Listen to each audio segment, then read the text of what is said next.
Morning news on Super Talk 99.7 WTN. Always appreciate you listening. Along with Johnny B, Ken Weaver, Dan Mandis here. And we talk about politics every single day on the radio program because that is what we do. But always we're thinking about our kids and the dangers that are lurking online.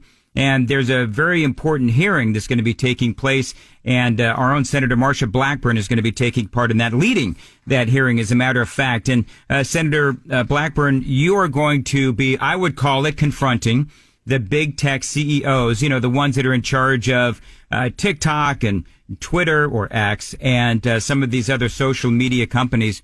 And your goal with this hearing is that you want to protect the kids. And this has been going on for quite some time. And I mean, it's been at least several years that you and I have been talking about this. Have they done anything to try and protect the kids online? And thank you so much for focusing on this, because the frustration is they've proven to us that they cannot regulate themselves. And each of these tech companies, these social media platforms, addiction is their business model. They've got to have kids online. We know now that teens spend about 8.5 hours a day looking at screens. You've got teenagers, your 8 to 12-year-olds, that are spending about 5 hours a day. And because of this, we know that the mental health of these children is the worst that it has ever been.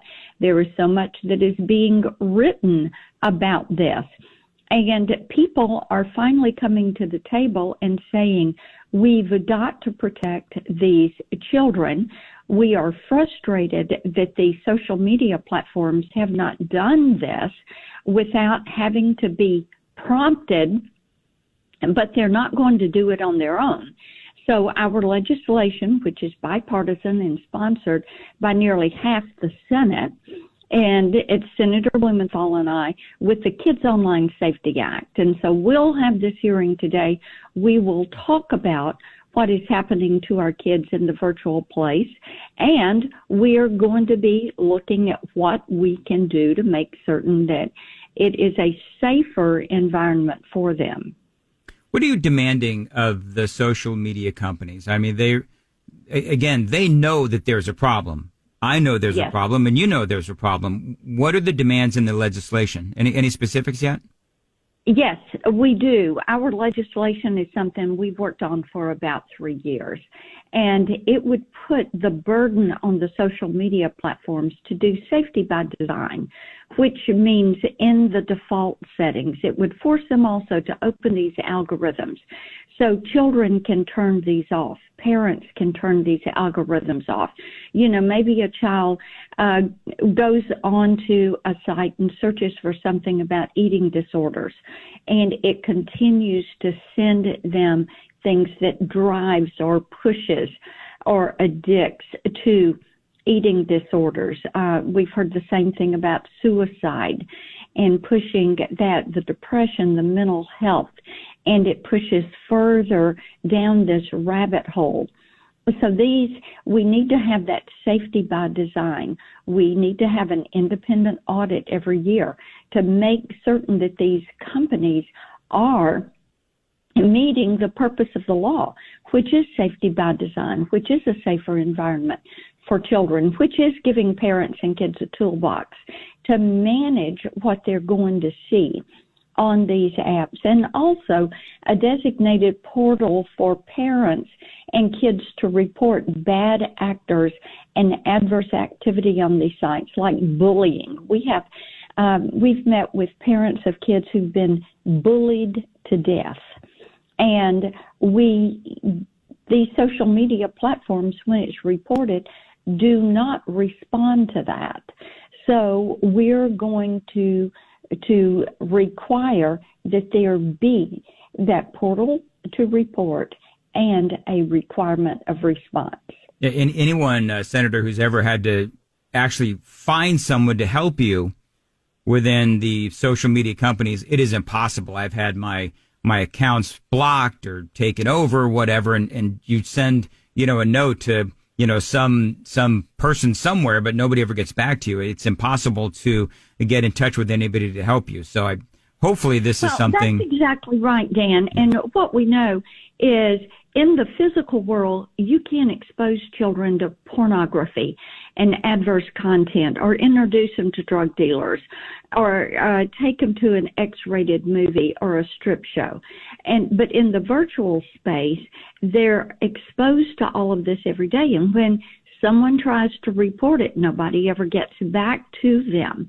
And the New Mexico Attorney General was in the office yesterday, and he had a great analogy for this. He said, if you had a warehouse in the middle of town and there were stalls in it and people were selling kids for sex or selling drugs or having pornography available for children, it would be shut down, locked down, and the people would be taken out in handcuffs. He said, but in the virtual space, this happens every day and nothing happens. Any support in, let's say it passes the Senate? Hopefully it will, because it sounds like it's common sense. But what do you think the chances are of it passing in the House? We are working to get it through the Senate, and then we have interest in the House. This is something that you've got over 200 organizations, bipartisan, that are in support of it. You've got principals and teachers and pediatricians and psychologists, all that are in support of this legislation. And we have no doubt once we clear it through the Senate that it will go through the House. A few other news stories out there that I want to touch on with you, Senator. Of course, the impeachment of Alejandro Mayorkas. The House is going to have a full House vote. Now, let's say it does end up passing the House and then it goes to the Senate for trial. What do you think the chances are with the Democrats in charge? What do you think the chances are that Alejandro Mayorkas will actually be impeached? I do not know what the chances are going to end up being on that. I do know that they will have to take it up in the Senate once it crosses from the House and comes to us. So we will see what they bring forward as their timeline and when they're going to take it up. And, of course, there is always that opportunity for a couple of Democrats who maybe have elections this year and are watching very closely with that election. Maybe they are Democrats that in states that Donald Trump won and expects to win again. And we'll see what that brings. I think that the American people are so focused on the border right now. And I think part of that is because of the images that we're seeing on places like, as a matter of fact, social media. And I just, for somebody who just, I watch social media, I watch media, I watch the news. And the more that we see what is going on the southern border, and the more that we hear Alejandro Mayorkas and President Biden and some of these other Democrats say that the Republicans are not giving President Biden what they need to control the border. I mean, I don't know about you, Senator, but I just find that so laughable because you and I both know that the Republicans have been doing everything we can to control the border, and Biden has left it wide open. This is a mess of his own doing. Of course, and an open border is his border policy. We all know that. It has been from day one.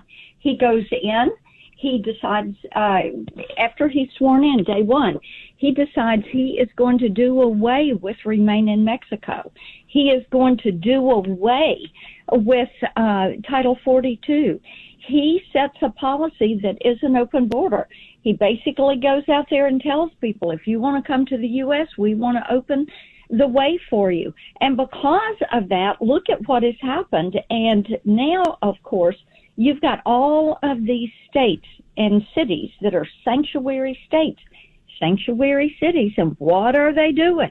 They're saying, send us more money to care for these. They are not going out there and saying, close the border.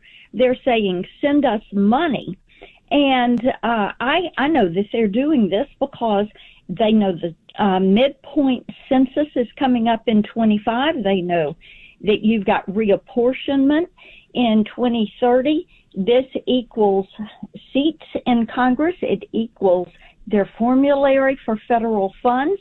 And they want to be able to count these individuals in that census, because look what's happening with all of these big blue states. People are leaving and they're moving to red states. President Biden, Senator Blackburn, has so far not given an indication as to how he plans to respond to the killing of 3 of our military heroes in Jordan. Are you hearing of any kind of a timeline or what that response may be? We have not. He has said that he's decided how he's going to respond, but so far we're not. We don't know what that means. And of course, everyone grieves with these families and over this loss of life in this tragic situation. And it is deeply troubling. We know that these proxies are all funded by Iran, and we know that the president needs to deal swiftly with Iran. Do you have confidence that President Biden is going to handle this appropriately?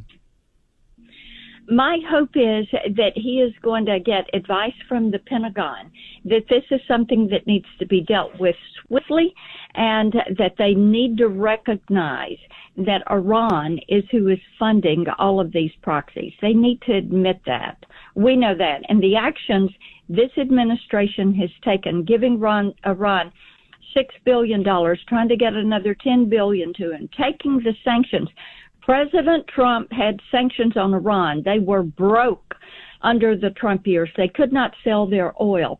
Biden takes that off. They're making $1 billion a week selling oil. And what does Iran put their money into? Sponsoring terrorism, funding these proxies, and building nuclear warheads.